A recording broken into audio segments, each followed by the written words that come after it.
गुरु बिन काहू न पाया ज्ञाना, जो थो था बुसकड़े छड़े किसाना। तीर्थ व्रत और सब पूजा, गुरु बिन दाता और न दूजा। 9 नाथ 84 सिद्धा, गुरु के चरण सेवे गोविंदा। गुरु बिन प्रेत जन्म सब पावे, वर्ष सहस्र गर्भ सुरहावे। गुरु बिन दान पुण्य जो करही, मिथ्या होव कदे ना फल ही। गुरु जी के बिना आप कोई भी दान पुण्य करते हो मिथ्या होगा, कभी नहीं फलेगा। गुरु बिन भरम न छूटे भाई, कोट उपाय करो चतुराई। गुरु के मिले कटे दुख पापा, जन्म जन्म के मिटे संतापा। गुरु के चरण सदा चित दीजे, जीवन जन्म सफल कर लीजे। गुरु भक्ता मम आत्म सोई, वाके हृदय रहूं समोई। ओए होए, अब फाइनल फैसला कर दिया गुरु जी परमात्मा ने, कबीर जी ने, कि गुरु भक्ता मम आत्म सोई। जो गुरु जी का सच्चा भक्त है, जैसी लगन गुरु जी में है, उसकी सच्ची श्रद्धा गुरु जी के ऊपर है, तो गुरु भक्ता मम आत्म सोई, वो मेरी आत्मा है। वो मुझे प्यारा लगता है जो गुरु जी के साथ निष्कपट भाव से सच्चा भक्त है उसका। गुरु भक्ता मम आत्म सोई, वाके हृदय रहूं समोई। मैं उसके हृदय में समाया रहूंगा। जब तक आपके हृदय में प्रभु समाये रहेंगे तो आपकी श्रद्धा भगवान में बड़ी ही रहेगी।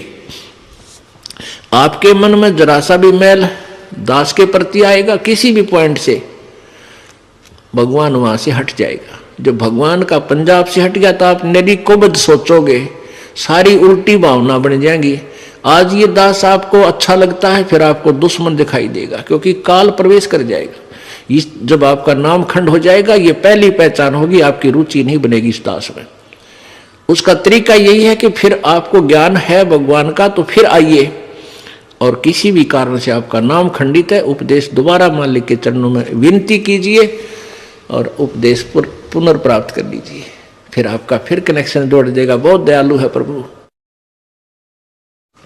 गुरु भक्ता मम आत्म सोई, वाके हृदय रहूं समोई। 68 तीर्थ भ्रम भ्रम आवे, सो फल गुरु के चरणा पावे। 68 तीर्थों में भ्रम भटक कर आवे, इससे अच्छा एक ही गुरु के चरणों में आने से आपको वो सभी लाभ, सब लाभ मिल जाए। वहां तो कोई लाभ है ही नहीं। तीर्थों पर भ्रमण करते हैं, कोरे पाप कमावे, कोई पुण्य नहीं है। लेकिन हम भ्रमित कर दिए, वहां नहाने से ऐसा होगा, वहां नहाने से ऐसा होगा, तो परमात्मा उसी दृष्टिकोण से उदाहरण देकर आपको समझाते हैं। क्या बताते हैं? 10वां अंश गुरु को दीजिए, जीवन जन्म सफल कर लीजिए। 10वां अंश अपनी कमाई का, नेक कमाई का 10वां अंश दान में लगावा, गुरु जी को देवे, जीवन जन्म सफल कर लीजिए। 10वां अंश गुरु को दीजिए, जीवन जन्म सफल कर लीजिए। गुरु बिन होम यज्ञ नहीं कीजिए, गुरु की आज्ञा माए रहीजे।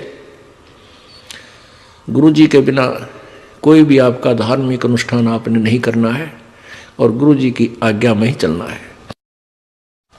अब कितनी गहरी वाणी बोली है प्रभु ने।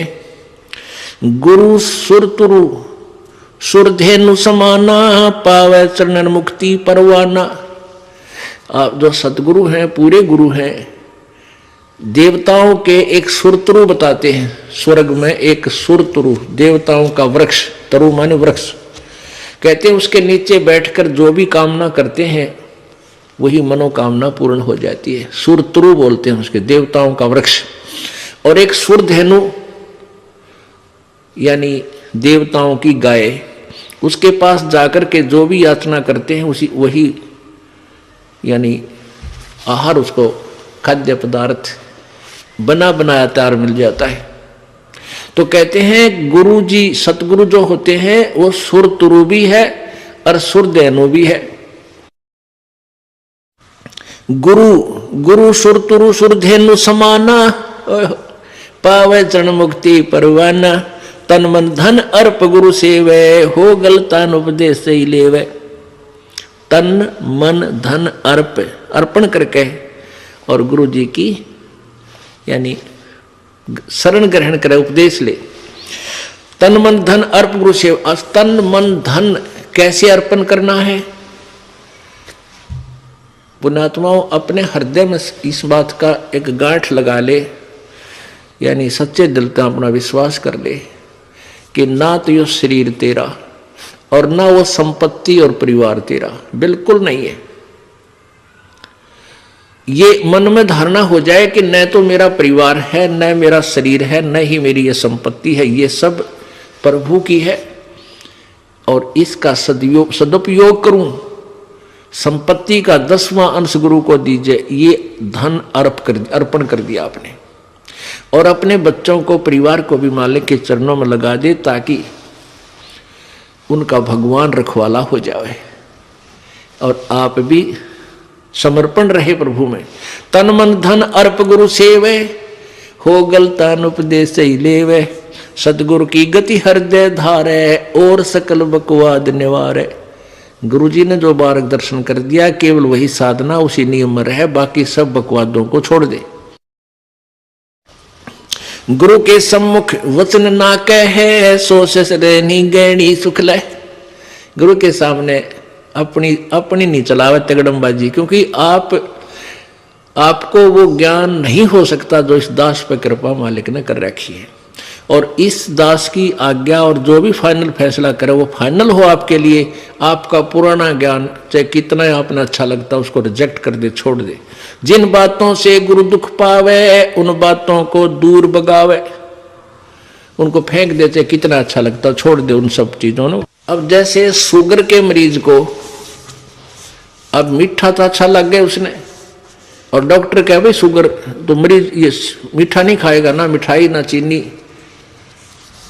और वो फिर भी डॉक्टर की आज्ञा का पालन नहीं करता तो मरेगा फिर, और क्या इलाज है। तो चीनी मीठी तो लग रही है, इसमें कोई शक नहीं, मीठी भी है, लेकिन उसके लिए विष है। तो ऐसे ही भक्ति मार्ग में गुरु जी की आज्ञा का पालन ना करना विष के तुल्य है, आपकी भक्ति को नष्ट कर दे।